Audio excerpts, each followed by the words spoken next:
अच्छा, आप और जयंत चौधरी जी और अखिलेश यादव जी इस समय हर जगह साथ दिख रहे थे, क्या 2024 में भी एक साथ नजर आएंगे? देखिए, हम अपना काम कर रहे हैं। हम बेसिकली हम कर क्या रहे हैं, हम जनता को जगा रहे हैं। वोट किसको देनी होती है? अगर अखिलेश जी वोट देंगे तो एक ही तो वोट गिनी जाएगी। मैं वोट दूंगा, मेरा कितना ही बड़ा हूँ, एक ही वोट गिनी जाएगी। देश के राष्ट्रपति भी वोट देंगे, एक वोट होगी। जैन जी वोट देंगे, एक वोट होगी। तो बेसिक जनता को तैयार करने की जिम्मेदारी है। कुछ को वो जगा रहे हैं, कुछ को मैं जगा रहा हूँ, कुछ को चौधरी जैन जी जगा रहे हैं, कुछ को और लोग जगा रहे हैं, कुछ को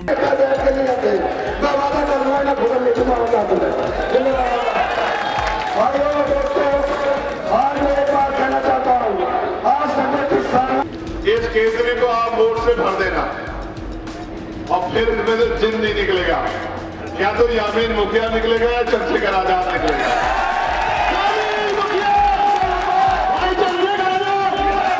चुनावी मुद्दा सीधी बात, रियल लाइफ न्यूज ब्यूरो के साथ डासना क्षेत्र से हमारे संवाददाता साबिर अली व जुबेर खान की स्पेशल कवरेज। उत्तर प्रदेश में कुछ जगहों पर निकाय चुनाव थम जाएगा। आज सभी प्रत्याशी अपना पूरा दमखम लगा देंगे। वहीं सोमवार की शाम गाजियाबाद डासना से आजाद समाज पार्टी से चेयरमैन पद के प्रत्याशी नईमा खातून के पति यामीन मुखिया के चुनाव प्रचार के लिए आजाद समाज पार्टी के राष्ट्रीय अध्यक्ष एडवोकेट चंद्रशेखर आजाद डासना क्षेत्र में पहुंचे। यामीन मुखिया की जनसभा में चंद्रशेखर आजाद के आगमन को देखकर उमड़ पड़ा था जनसैलाब। वहां मौजूद हजारों की संख्या में लोगों ने यामीन मुखिया और चंद्रशेखर आजाद के नाम के नारे लगाए। उन्हें देखकर लोगों में जोश की लहर बढ़ गई। आजाद समाज पार्टी के और भी वरिष्ठ नेता व पदाधिकारी मौजूद रहे, जैसे कि निजाम चौधरी प्रदेश महासचिव, गुलजार सिद्दीकी राष्ट्रीय कार्यकारिणी सदस्य, अमित कसाना राष्ट्रीय कार्यकारिणी सदस्य व कारी माजिद मुख्य चुनाव प्रभारी। वहीं यामीन मुखिया के भी कुछ खास समर्थक वहां मौजूद रहे, जैसे कि वीनू प्रधान, हामिद वकील, वाजिद, कादिर, मोहसिन, दानिश, मुस्तकीम आदि। अच्छा, आप और जयंत चौधरी जी और अखिलेश यादव जी इस समय हर जगह साथ दिख रहे थे, क्या 2024 में भी एक साथ नजर आएंगे? देखिए, हम अपना काम कर रहे हैं। हम बेसिकली हम कर क्या रहे हैं, हम जनता को जगा रहे हैं। वोट किसको देनी होती है? अगर अखिलेश जी वोट देंगे तो एक ही तो वोट गिनी जाएगी। मैं वोट दूंगा, मेरा कितना ही बड़ा हूँ, एक ही वोट गिनी जाएगी। देश के राष्ट्रपति भी वोट देंगे, एक वोट होगी। जैन जी वोट देंगे, एक वोट होगी। तो बेसिक जनता को तैयार करने की जिम्मेदारी है। कुछ को वो जगा रहे हैं, कुछ को मैं जगा रहा हूँ, कुछ को चौधरी जैन जी जगा रहे हैं, कुछ को और लोग जगा रहे हैं, कुछ को मीडिया के लोग भी जगा रहे हैं। इस तरह से सब लोग मिलकर जगा रहे हैं, क्योंकि ये देश ऐसे नहीं बना, इसके लिए बड़ी कुर्बानियां देनी पड़ी है। बहुत सारे शहीदों ने हंसते हंसते फांसी के फंदे चूमे, तब जब देश जाके आजाद हुआ। और ना होता संविधान तो मेरी बहन आज पूजा चुनाव नहीं लड़ पाती। इस संविधान ने दिया है आपको पत्रकारिता करने का, मुझे बोलने का और स्वाभिमान सम्मान पे सबके बराबर के अधिकार। ये संविधान ने दिए, उसकी रक्षा सुरक्षा हमारी जिम्मेदारी, और वो करना हम पढ़े लिखे लोग जानते हैं। ये हमने यहाँ मेहनत की है जी। और सबसे ज़्यादा इम्पोर्टेंट होता है ये, क्योंकि ये नगर का चुनाव है और एक दूसरे को लोग जानते हैं। सबसे ज़्यादा महत्वपूर्ण होता है प्रत्याशी। अगर प्रत्याशी अच्छा होता है तो बहुत सारा जन समर्थन तो वैसे ही तैयार हो जाता है। आप हमारे प्रत्याशी की छवि यहाँ जानते हैं। वो जो बिटिया जो प्रत्याशी के रूप में उसने, वो बहुत पढ़ी लिखी है, बहुत समझदार है, हर जगह अपनी बात में रखी है। जनता में उसके प्रति समर्थन है। देखो, जनता ने बहुत सारे लोगों को मौका दिया है और जनता बाद में पछताती है कि हमने ऐसे आदमी को मौका दिया जो कुर्सी में बैठ के कुछ कर ही नहीं पा रहा। एक लंबे समय तक क्षेत्र की सेवा की है। इस बार उन्हें अवसर मिला चुनाव लड़ने का, क्योंकि यहाँ हम ये सीट जीत रहे हैं। वो जो थोड़ी बहुत ही कमी है उसको मदद करने के लिए मैं, हमारे सहयोगी दल आरएलडी और समाजवादी के सब नेता यहाँ मेहनत कर रहे हैं। आज वहाँ आदमी और समय खर्च करना चाहता है। यहाँ चुनाव जीतने के लिए समीकरण की जरूरत होती है। आज की तानाशाही सरकार के लिए समीकरण गठबंधन के पास है, उसके अलावा किसी के पास कुछ नहीं है। आरएलडी का बेस वोट, समाजवादी का बेस वोट, आज़ाद समाज पार्टी और भीम आर्मी का बेस वोट, और फिर प्रत्याशी का खुद का वोट और उनका जो उनके संघर्ष, उनके कार्यों से समर्थन है। ये साबित करता है कि हमारा मुकाबला है सीधे से बीजेपी से। और अगर बीजेपी के लोग सरकारी मशीनरी का दुरुपयोग नहीं करेंगे तो जीत का अंतर बहुत ज़्यादा होगा। अगर सरकारी मशीनरी का दुरुपयोग भी करेंगे तो जीत का अंतर कम हो सकता है, बाकी इसके अलावा कुछ नहीं हो सकता है। वो भी जानती हैं कि वो अपने चुनाव वोट का प्रयोग जीतने के लिए करेंगे। समाज के साथ रोज अन्याय जूझ जाती होती है। नेताओं की जिम्मेदारी कि उनके दुख ओटे उनके साथ खड़े हों, लेकिन लोग इसमें कामयाब नहीं हो पा रहे। हमने 6 साल से भीम आर्मी के जरिए लोगों की लड़ाई लड़ी है। आज अगर इतने लोग मुझे प्यार करते हैं तो इसलिए थोड़ी करते हैं कि मैं मंत्री या एमपी का बेटा हूँ या किसी मुख्यमंत्री का बेटा हूँ। मैं एक प्राइमरी स्कूल के हेडमास्टर का बेटा हूँ। बाबा साहब की वोट की वैल्यू को समझता हूँ। और जिस दिन अन्याय देखा 9 मई को मेरे ऊपर बहुत सारे मुकदमे लगे 2017 में, आज ही का दिन था। मैं अपने लोगों की लड़ाई लड़ने के लेके गया था 9 तारीख को। इसी समय मीडिया ने मुझे जाना कि इस समय एक काम करने वाले वकील को अपराधी घोषित कर दिया उत्तर प्रदेश सरकार ने। फिर मैं जेल में गया निर्दोष होते हुए। फिर कोर्ट ने बेल दी और लिखा उसमें, कोर्ट के ऑर्डर में है कि चंद्रशेखर को ये राजनीतिक प्रेरित मुकदमे हैं। फिर मेरे ऊपर रात के अंधेरे में NSA लगा दी सरकार ने। मैं लड़ा हूँ, मैं अपने लोगों की लड़ाई लड़ी, मैंने उनके आंसू पोंछे, मैंने प्रयास किया, जितनी मेरे अंदर हिम्मत है उनके लिए खड़ा हूँ। इसलिए आज मैं इतना ताकतवर हूँ कि मेरे लोग मेरे साथ खड़े हैं। जनता नेता बनाती है, नेता कोई माँ के पेट से नहीं बनता। मुझे कुछ उपयोग नहीं करना। मैं वो व्यक्ति नहीं जो चुनाव के समय लोगों के बीच आता हूँ। मैं वो व्यक्ति हूँ, अगर कोई अपना फ़ोन खोल के देखेगा तो 10 वीडियो अगर सर्च करेगा, आज इलेक्ट्रॉनिक मीडिया का समय है, तो 10 में 9 चंद्रशेखर आज़ाद की लड़ते हुए मिलेंगी कि वो लाठियाँ खा रहा है, उसके ऊपर मुकदमे लगाए गए हैं, वो जेल गया है, वो अपने न्याय के लिए हाथरस में लड़ रहा है, वो न्याय के लिए दिल्ली की सड़कों पे लड़ रहा है, वो न्याय के लिए लखनऊ में लड़ रहा है, वो आपको दिखाई देगा। और न्याय के लिए जेल से खड़ा होकर कह रहा है कि झुकूंगा नहीं। ये मेरे लोग मेरा संघर्ष जानते हैं। अब तक मुझे मौका नहीं मिला था, अब वो मुझे मौका देंगे। ऐसा खतौली में भी उन्होंने मुझे दिया जब मैंने गठबंधन के पक्ष में उनसे अपील की। और यहाँ भी गठबंधन है। आप ये देखना, हमारे लोग वोट की वैल्यू को समझते हैं, वो वोट खराब नहीं कर सकते। वो बाबा साहब वो जानते हैं ना वोट कैसे मिली। बाबा साहब के 4 बच्चों का बलिदान है ये। उनको पता है अगर ऊपर से नहीं काम हो रहा तो अब चंद्रशेखर उनके लिए तैयार है। इस समाज पे अब 2 नेता हैं कि ज़्यादा से ज़्यादा मतदान करें। इसलिए मतदान करें क्योंकि सरकार को ये पता लगना चाहिए कि हम जिंदा कौम हैं। और हमारा केतली का चुनाव निशान घर घर चला गया। आप देख लो जाके सबके घर में। वो कहते हैं सारी पार्टी देख ली और अब की बार केतली, ये सबके याद हो गया है। हमने इतने कम समय में हमारे प्रत्याशी और हमारे क्रांतिकारी साथियों ने इतनी मेहनत की है कि बच्चे बच्चे की जबान पे केतली है। ये बिना संघर्ष के नहीं हो सकता। मैंने जब हाथरस का अन्याय देखा, जब मैंने 2 अप्रैल का अन्याय देखा, जब मैंने तमाम तरह से वो मुसीबतें देखी जो लोगों पे टूटी, तो मुझे एहसास हुआ कि बाबा साहब अम्बेडकर की वो बात कि अगर राजनीति में हिस्सेदारी नहीं करोगे तो सबसे बड़ा नुकसान ये होगा कि अयोग्य लोग आपके ऊपर शासन करेंगे। आज देश को पढ़े लिखे लोगों की जरूरत है, तो पढ़े लिखे लोग राजनीति क्यों ना करें। उन्होंने कहा पॉलिटिक्स द मास्टर की, राजनीतिक सत्ता वो चाबी है जो आपकी सारी परेशानियों को हल कर सकती है। हमने सारी सरकारें देखी, चुनाव से पहले जो वादे होते हैं उस पर कभी चर्चा भी नहीं होती। अगर सवाल करो तो मुकदमे लग जाते हैं, जेल चल जाते हैं। आप मीडिया के साथी मुझे बताओ, पिछले 5 साल में कितने रोजगार मिले उत्तर प्रदेश की जनता को? पिछले 5 साल में महंगाई पे कितनी बात की? 350 के सिलेंडर पे प्रचार होता था, विरोध होता था। 1000 सिलेंडर पे कोई बोलने को राजी नहीं है। प्रति व्यक्ति के क्या आय के क्या हाल हैं, कानून व्यवस्था के क्या हाल है। लखनऊ में मैंने परसों देखा एक छोटी सी बच्ची को पूरा उसका मुंह छिल गया क्योंकि गुंडे छीना झपटी कर रहे थे। बड़ी बड़ी बातें कहने से नहीं होता, धरातल पे काम करने से होता है। और जनता परिवर्तन चाहती है। परिवर्तन, मुझे भरोसा है कि केतली के चुनाव निशान पे गठबंधन यहाँ जीतेगा, हापुड़ में परिवर्तन होगा। मैं कह रहा हूँ ना, मेरे बराबर में गुड्डू भाई खड़े हैं। आप पूछो ना कि जिसने बिना राजनीतिक ताकत के सबके लिए काम किया, सबकी लड़ाई लड़ी, सबके आंसू पूछने काम किया, जब उसके पास ताकत होगी, कलम की ताकत, तो क्यों किसी को कोई परेशानी होगी। नौजवानों के लिए सारा बैकलॉग, हम तो जो कर सकते हैं इससे भी बड़े पैमाने बैकलॉग से लेकर सब करेंगे, लेकिन यहाँ नौजवानों को हमारा प्रयास रहेगा किसी तरह रोजगार के माध्यम से जोड़ें और जो योजनाएं चल रही हैं उनका लाभ उन तक पहुँचाएं। सीमित लोगों तक पहुँच रही योजनाएं, ये सरकार का षड्यंत्र है, इसको बेनकाब करना पड़ेगा। नमस्कार, मैं पलक मुजराल आप सभी का रियल लाइफ न्यूज़ ब्यूरो के खास प्रोग्राम चुनावी मुद्दे में आप सभी का स्वागत करती हूं। आज हम एक ऐसे प्रत्याशी से मिलने जा रहे हैं जिनसे हम पहले भी एक बार रूबरू हो चुके हैं, जिनका नाम है यामिन मुखिया, जिन्होंने हाल ही में जनसभा की थी और इस जनसभा के दौरान तादाद में लोग भी दिखे और वहीं आजाद समाज पार्टी के राष्ट्रीय अध्यक्ष चंद्रशेखर आजाद भी आए जिन्होंने लोगों को संबोधित किया। तो चलिए बिना देरी करते हुए फिर से यामिन मुखिया का हम एक बार अपने चैनल पे स्वागत करते हैं। सर, आपका बहुत बहुत स्वागत है हमारे चैनल में। बहुत बहुत शुक्रिया आपका, आपके चैनल का। मेरा पहला क्वेश्चन तो सवाल यही है कि राष्ट्रीय अध्यक्ष जी आए तो उस टाइम इतने लोग थे, इतनी जन सैलाब आ गया था, तो उस टाइम आपका अनुभव क्या था और उस टाइम क्या विचार आपके मन में चल रहे थे? मेरा विचार, मेरा अनुभव ये था, क्योंकि हम यहाँ मजबूत तो बहुत हैं ही हैं हम, और जो हमारे राष्ट्रीय अध्यक्ष हैं चंद्रशेखर जी, उनको आज की युवा पीढ़ी उन्हें पसंद करती है, तो और दिल से पसंद करती है, और मुझे उसका भी बहुत अच्छा मुआवजा मिल रहा है रास्ते में। और मैं आज के टाइम में आधे में हूँ चुनाव में, आधे मेरा और आधे में सब। हमारी चंद्रशेखर जी से भी बातचीत हुई थी, उन्होंने तो आपकी जीत को सुनिश्चित ही कर दिया है, तो अब आप क्या उनकी बातों पे मुकम्मल कर पाएंगे? हाँ हाँ, उनकी बात 100 के 100% मुकम्मल है और ये सच्चाई है बिल्कुल। ये जितने पुराने लोग हैं सब लुटे रहे हैं, ये सब खत्म है, इन्हें कोई पसंद नहीं कर रहा आज के टाइम में। यहाँ जो 5 साल ये रहा आज ये भी सब खत्म है, और जो पुराने 15 साल वो करके वो लोग उन पे पल्ले में कुछ नहीं है।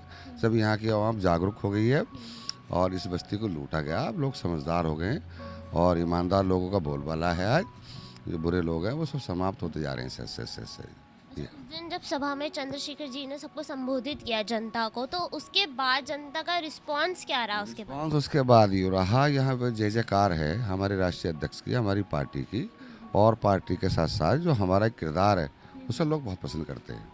उसी किरदार के हिसाब से आज वो हमारा एक नाम है यामीन मुखिया, और हम यामीन मुखिया कोई ऐसे ही नहीं रखा जाता। जो बचपन से एक चुनाव कर दिया है यहाँ की युवा पीढ़ी ने मुझे, तो आखिर उसका भी तो कोई रूप है ना है, तो उसी रूप की वजह से वो तो हम बहुत मजबूत हैं हर जगह। वो तो दिख ही गया था उस दिन जनसभा के दौरान। वही नईमा खातून जी भी उस दिन आई थी, उन्होंने औरतों को संबोधित किया, जितनी भी महिलाएं लोग थी। अब चुनाव जो है अंतिम चरण पे है, तो उनके अंदर क्या विचारधारा है आगे को लेके? नईमा खातून पढ़ी लिखी लेडीज है और बड़ी समझदार है। जो औरत अपना घर, बहुत बड़ी फैमिली को चला सकती है बड़े होने के नाते, 4 और दौरे, जो इतनी बड़ी फैमिली को चला सकती है तो एक बस्ती को चला सकती है, एक प्रदेश को भी चला सकती है, एक शहर को भी चला सकती है।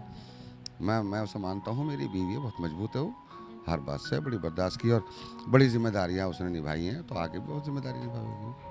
अब जो मतलब चुनाव जो है आखिरी दौरे पे है, बस वोट डालने की देरी रह गई है, तो अब क्या लगता है कि जीत के कितने प्रतिशत चांसेस आपको दिख रहे हैं? जीत के हम तो 100% हम जीतेंगे, हमें कोई नहीं रोक रहा, और ऊपर वाले का भी हुक्म हो चुका, और वो है ना खलका आवाज़ नक्का रहे खुदा होती है, तो खलकत में आवाज़ है इस बात की। तो सामने विपक्ष में आपको ऐसा कोई नहीं लग रहा इस वक्त कि हाँ चुनौती दे सकते हैं? ना, चुनाव की टक्कर हमारी किसी से नहीं है और हमसे बहुत पीछे हैं सब, क्योंकि यहाँ लोग जान गए सभी ने, जितने भी ये रह चुके या न्यू पीछे 5 साल के थे ना, यहाँ के हम जानती है, ये तो वैसे लोग हैं लुटेरे चोर किस्म के, वैसे सब पता है यहाँ की आवाम को, और यहाँ की आवाम सब जानती है, तो तभी तो हमारे पास लाखों की भीड़ थी।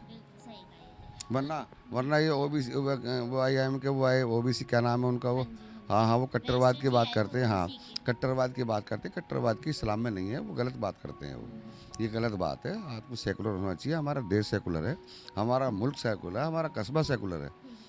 जब आपने पठान चौक पे सभा करी तभी इतने लोग वहाँ मौजूद थे, इतना समर्थन आपको मिल रहा था, और फिर जब चंद्रशेखर आजाद जी आए उस दिन, उसके बाद और आपको क्या फ़ायदा मिल गया? क्योंकि इतने लोग हुआ, मुझे कई हजार वोटों का फ़ायदा हुआ, जबकि अब जब भी कोई रेस में था अभी ना, और इतना हो गया अकेले लोग कहीं भी ना रुक पाओगे हमारे सामने। तो अब जीत जाते हैं चुनाव, तो चंद्रशेखर जी के लिए, अपने पार्टी के लिए क्या कैसे शुक्रिया अदा करेंगे? मैं अपनी पार्टी का शुक्रिया अदा करूंगा और अपनी पार्टी का हाथ मजबूत करूंगा, और आने वाले टाइम में जो है हमारे यहाँ प्रदेश में सरकार बनेगी, सेंटर में सरकार होगी हमारी आने वाले टाइम में, यकीनन, क्योंकि हमारे राष्ट्रीय अध्यक्ष जो एक उतने अच्छे मिजाज के हैं, वो सेकुलर हैं बिल्कुल, और सेकुलर के साथ साथ वो दबे गए गुजरे, उनकी जो राजनीति करते हैं वो ऐसे ही रहेंगे।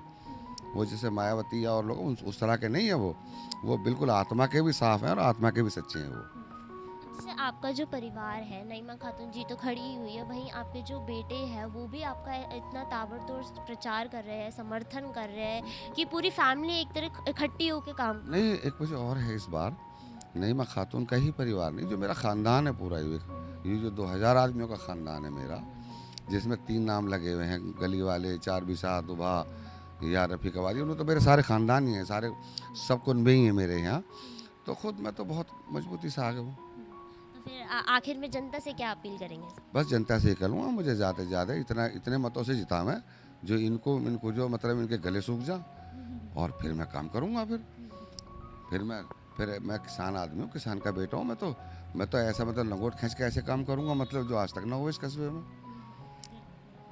तो ये थे हमारे साथ यामीन मुखिया जी, जिन्होंने बताया कि यदि वो जीतते हैं तो क्या क्या होने वाला है और किस कदर उनके आगे के दिनों के लिए तैयारी है, क्योंकि अब चुनाव बिल्कुल अंतिम दौर यानी अंतिम चरण पर पहुंच चुका है, बस वोट आने की देरी है।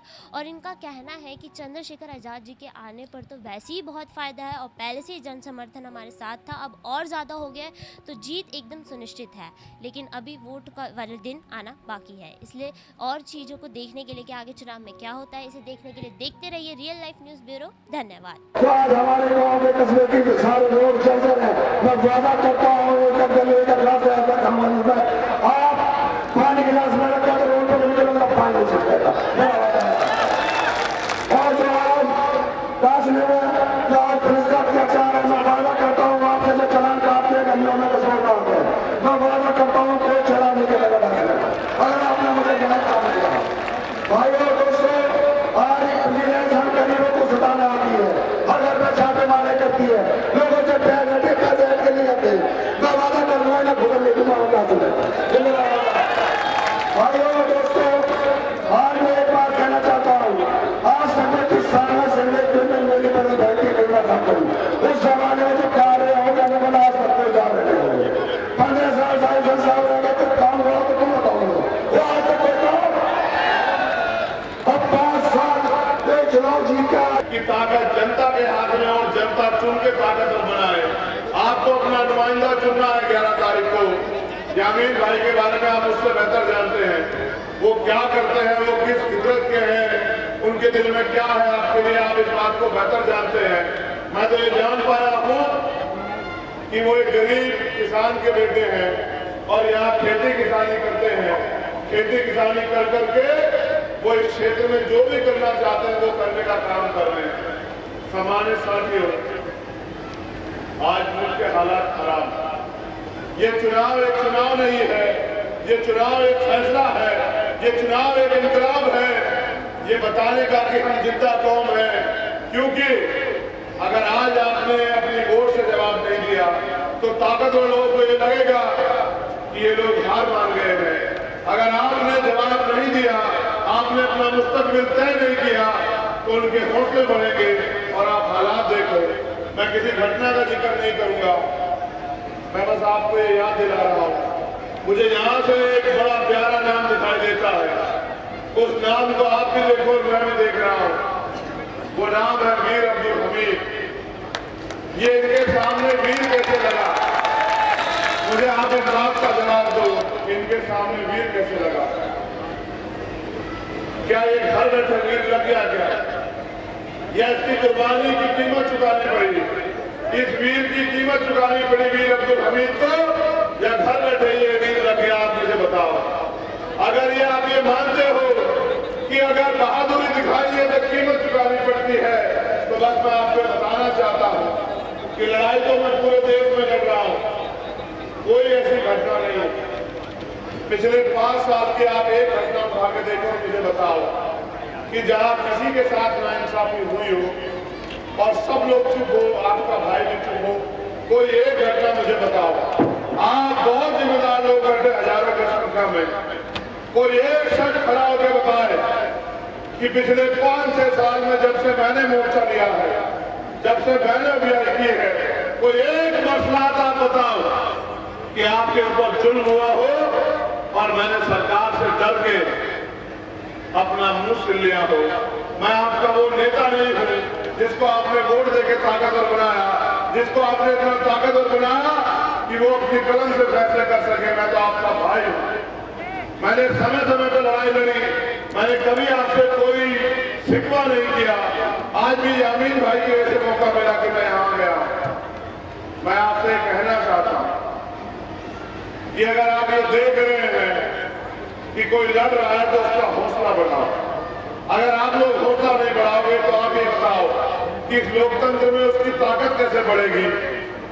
जब आपकी लड़ाई हम लोग लड़ते हैं तो उसकी कीमत भी चुकानी पड़ती है। सरकार छोटे मुकदमे लगाती है, सरकार जेल भेजती है, सरकार तमाम तरह से बुलडोजर, तमाम तरह की चीजें हमारे कार्यकर्ताओं के सामने खड़ी करती है। उस समय आप ही हमारे संरक्षक, आप ही हमारे रक्षक होते हैं। जहां जाटव समाज के लोग आए, आप उनके लिए परेशान हो सकते हो कि वो वोट करेंगे नहीं करेंगे। चुनाव समीकरण पे जीता जाता है। एक धर्म, एक मजहब, एक जाति से कोई नहीं जीतता। उनकी ताकत और आपकी ताकत अगर मिल जाएगी तो मैं गारंटी से कहता हूं कि आपको, यामीन भाई को यहाँ कोई नहीं हरा पाएगा। अगर आपकी ताकत देखो, मैं किसी को बुरा नहीं कह सकता हूं, मैंने सीखा नहीं है, मुझे सिखाया नहीं गया कि मैं किसी को बुरा कहूं। मैं बस ये कहना चाहता हूं, अगर आप मानते हो कि डासना में सब कुछ अच्छा है, यहाँ की सड़क, यहाँ की स्ट्रीट लाइट, यहाँ की पानी की व्यवस्था, यहाँ की नाली की व्यवस्था, यहाँ की सफाई की व्यवस्था, यहाँ आपके लिए पढ़ने के लिए छोटे छोटे स्कूल, आपके इलाजों के लिए अच्छे हॉस्पिटल, तमाम तरह के टैक्स से अगर आपको निजात मिल रही है तो फिर आप यामीन को मत चुनना। लेकिन अगर आप ये चाहते हो कि ये सब आपके लिए हो तो फिर मैं आपसे कहना चाहता हूं कि जैसे आपने दूसरे लोगों को मौका दिया, आप यामीन को भी मौका दो। अगर आप भाई यामीन को मौका दोगे तो जो मेरे दिल में है कराने की इच्छा कि हर एक बस्ती में एक अच्छा स्कूल खुले, लोग, आप गरीबों के बच्चों को वहां पढ़ने का अधिकार मिले और पढ़ लिख के वो लोग डॉक्टर, इंजीनियर, IAS, IPS बने, इस प्रदेश और देश में अपने हक अधिकारों को ले और उनके जरिए अपना योगदान इस देश की तरक्की में दे। गुलजार यहाँ बोल रहे थे 24 साल को बात रखें आजाद, आइए, तो उसका जवाब चंद्रशेखर आजाद देगा। इसलिए मैंने वो जेल काटी। 500 से ज्यादा दिन होते हैं, मैंने कभी सरकार के आगे घुटने नहीं टेके। मेरे ऊपर रासुका लगा दी जब मेरी बेल हुई। मैंने एक बार उनको नहीं कहा। जब मैं रासुका के बाद पहली बार कोर्ट में आया, मुझसे पूछेगा कैसा लग रहा है, तो मैंने कहा कि मुझे गुलाम भारत के वो दिन याद आ रहे हैं जब क्रांतिकारी देश को आजाद कराने के लिए लड़ रहे थे। उनके साथ इस तरह की सरकार ने पेशी की होगी अंग्रेजों ने। मेरे हौसले बढ़ रहे हैं, मैं घबरा नहीं रहा हूं। मैंने मूंछों पे ताव दिया, वो फोटो आज भी छपा हुआ, मैंने मूंछों पे ताव दिया और कहा कि सरकार से कहना, वजीर आजम से, वजीर आजम नहीं होता है क्या? नहीं, मुख्यमंत्री वजीर आजम नहीं हो सकता है। वजीर आला से कहना कि इतना सितम करो चंद्रशेखर आजाद पे कि कल जब मुकाबला हो तो तुम्हारे दिमाग के होश उड़ जाए। क्या कहना चाहेंगे इस बार आज चुनाव का अंतिम चरण है, कैसे आप देखते हैं आगे का भविष्य अगर आजाद समाज पार्टी आती है?